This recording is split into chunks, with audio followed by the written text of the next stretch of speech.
Hey folks, how are you doing? My name is Ronald Seaman. It's been a long time. Since I made a video, and I love you so much. Thank you for subscribing, for those of you who subscribed in my absence.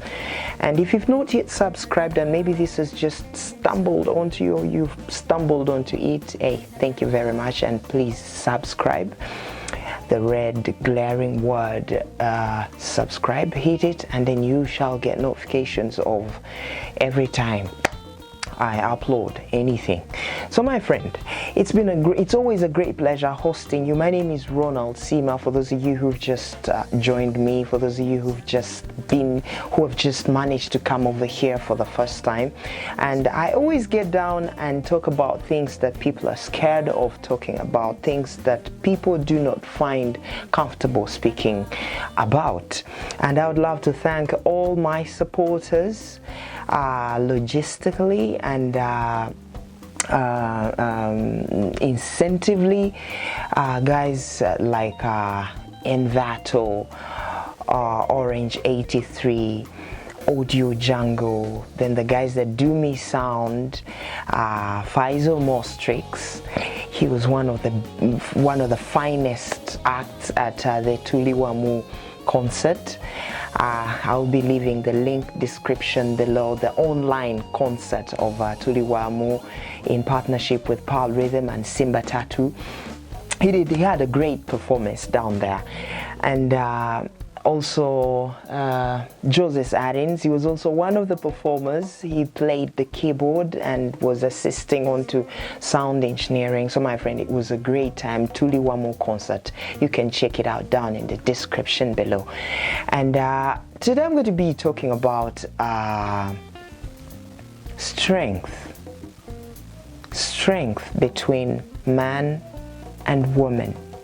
We're always talking about things like female emancipation, and people have started slowly evolving and understanding that it's just not a word, but it's an action word. And every time something has action, it has terms and conditions that have to be considered before you go on to the final action that has been done. So my friend, today's what I'm going to be talking about. When you talk about gray, what comes into play? There must be black and white, so you can get maybe different shades of gray, but you have to understand that you have to deal with two main colors. Are they primary colors? I don't remember those things back in school, but you have to remember those major colors like black and white, and then they can produce a gray. Without further ado, I'll be right back shortly.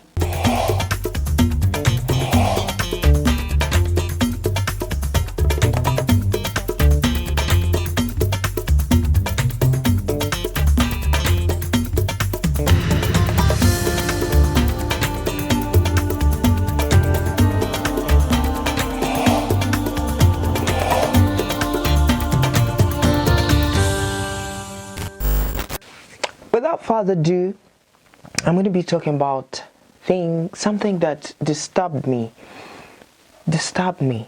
during the week and during the course of the week. And actually during the course of the week, I traveled northern Uganda, the country I come from, the Pearl of Africa. I traveled northern Uganda. I crossed the Nile. I went deep down north in a place called Aleptong, and I saw something that was really weird. Girls there get pregnant at the age of 14, and it's not a crime. And I was surprised. Is this still a nation called Uganda? But hey, it is still Uganda. So, but it disturbs me. I don't even understand how that is able to happen in one state, in the capital. It's a criminal offense. But now when you go in the countryside, it's something that just slides and everyone is looking at it. NGOs are just coming up to help these young mothers with affordable maternity care, but it's okay. Weird.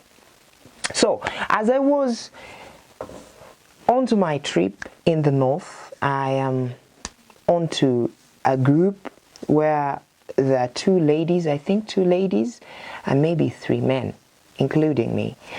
And something was dropped into that group, and I responded. It was so annoying and disturbing, and I said, buttocks. And then another guy onto the group came up and said, anus. And another one came up and said something else. I do not remember quite well.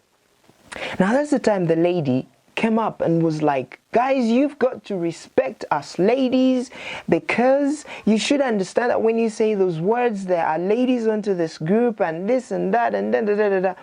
And in my heart I was like, look here, madam, you're going to understand that we have come to a point where feminism is on the forefront of everything. And you're going to understand that they are women who practice toxic feminism. Feminism that is dangerous to our society, to our world, to the places that we live in. And then the right feminism. Actually, I tell people every good man is a feminist. Because I mean, what I started with, I mean, I'm finding it disturbing why a young girl of 14 years has to be pregnant, and there is authority, and they're not coming up to that. They're not saying, hey, let the people that are impregnating these girls or having carnal relationships with these girls be penalized and put into and be sent to the court of law. I'm a feminist in one way or another. I mean, I'm fighting for female rights. So every good man is a feminist. But again, you find toxic feminists getting up and just not taking their place in society, but taking on society, which is a very, very dangerous thing. So we're living in a society where we have toxic feminists and objective feminists. Now, I found that toxic, emotional, and weak. If a man has understood that he is going to learn how to compliment a woman when she dresses up, he's going to learn how to always tell her, I love you, despite the fact that when he does these nice things for her, in a man's brain, I'm showing you I love you. I'm assuring you I love you. But it's strange that a woman still wants to be told that she's loved, still wants to be touched. Now, in the male brain, it's disturbing. It's like, I'm giving you water to drink, and you're still telling me you want water. I don't understand you, but for civilization's sake, men have understood, civilized men have understood that that's their nature, that's their hardwiring, and that's who they are. She has bought her cloth and she likes it so much and she's going to wear it, but it just doesn't stop there. I have to compliment it. For us, the mere fact that I bought a suit, it's mine, I spent on it all that money, I love it, compliment it or not, it's mine. For a woman, you have to compliment it, to authenticate it, to add a rubber stamp onto it. But to a male brain, it's stupid. But civilized men have learned how to understand that that's their hardwiring. If we're going to live alongside women, these are things that we're going to understand to live with. And these are the terms and conditions that a woman comes with. Unfortunately, our female counterparts are feeling too entitled or too selfish to also take us on the way we are. Now, for your information, which even disturbs me, we were not insulting any of the females in there. But because the female felt like, the princess in her feels like she does not want to hear these words, and she chose to put it the gender way. Yet, we were not insulting her. We were just responding to stimuli. We were responding to a document that was posted onto the group. And that's what we were responding to. But just because it didn't come with comfort to her, with convenience to her ears, she chooses to put it the gender way. Now, if you're not going to understand that men are spiky, I was dating someone and one time she said, no, and one time we were in a barn, we were walking out of the barn, and this guy kept on wanting either to do something. It was more of a favor, but the lady kept saying, it's all right, until I said, hey, she just said it's all right. And it had started getting physical. And then when we walked out and everything had got fine, and she said, I sometimes don't understand the male risk assessment. You look like you were going to start flexing. Do you realize how bad it would have been inside there? But you had put all that aside and had not chosen to look at all of that. So, but if a sensible woman is there, is going to understand that male's risk assessment is really, really little. It's related to animal risk assessment. When an animal is on 3 stories up and it sees something that irritates it downstairs, if there's no barricade, it's going to jump, break its limbs, but it's going to jump. So in that way, we kind of that's the animal side of us. Now, women have to understand that, like we've chosen to understand you. Hey, stop being selfish, understand us. There are times we get spiky. There are times when we're just going to take arms and go to fight and not assess any risk. Understand it. I'm not condoning male misbehavior. Absolutely. Let no one misquote me. No. I'm just asking women to understand us because we're here to coexist.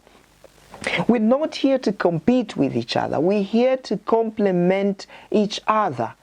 And then also, now coming to me as an individual, I always tell people I'm a strong personality. And I compare myself to an eagle. And when an eagle stretches its 6 or 5 feet of its wings, if it's sharing anything, the nest with any other creature, sometimes it will kick them off the nest. But it does not intend to be a selfish bird. No, it's its nature. It's trying to stretch. And every time it stretches, inevitable circumstances happen. So are you going to call this bird a bad bird? Huh? A bad bird? Wow, English. I'm black. Are you going to call this bird a bad bird? No, it's its nature. So if you understand that you're going to be dealing with strong personalities, sometimes you have to understand that sometimes they'll stretch. There's a man on still here on YouTube, and he visits African sanctuaries, African animal sanctuaries, especially in South Africa, and he lives around big cats, lions, and you find him in the jungle lying down with these cats, and people have called him, I've forgotten the name, and these animals like him. So one time he was being asked, so what happens when they play, because they're cats, they play fight sometimes, and these are big cats with canines that are 5 feet long. So when they're play fighting, don't they ever drive those canines into your skin? And he said, yeah, when you decide to be friends with giants, you also take on the jostles. So, ladies, we have tried to understand you. please try to understand us. I understand not all men have understood you, but the few of us have chosen to understand you. Please, be sensible. Be sensible and understand us. And I'm saying this again, I'm not condoning male bad behavior or bad manners. No. I'm just saying understand us. The things that we're going to do that to you, they do not make sense. But understand us. That is our hardwiring. So my friend, ladies and gentlemen, it's always a great pleasure hosting you. It's been a long time that I spoke to any of you here on YouTube. I love you so much. All my subscribers, I love you so much. And I'm going to be sharing with you some some little footage of northern Uganda, crossing the Nile at Karuma Falls, and my journey. It was a great trip. I had to really move away from the city and go and have some time off. It's always a great pleasure. Thank you, Joseph Arens, for the great music, Pfizer Mostrix for the music, Ben Sound for the music, Orange 83, Audio Django, and Vato. I love you so much, and stick around. Ronald Sima is going to be back. That's my name.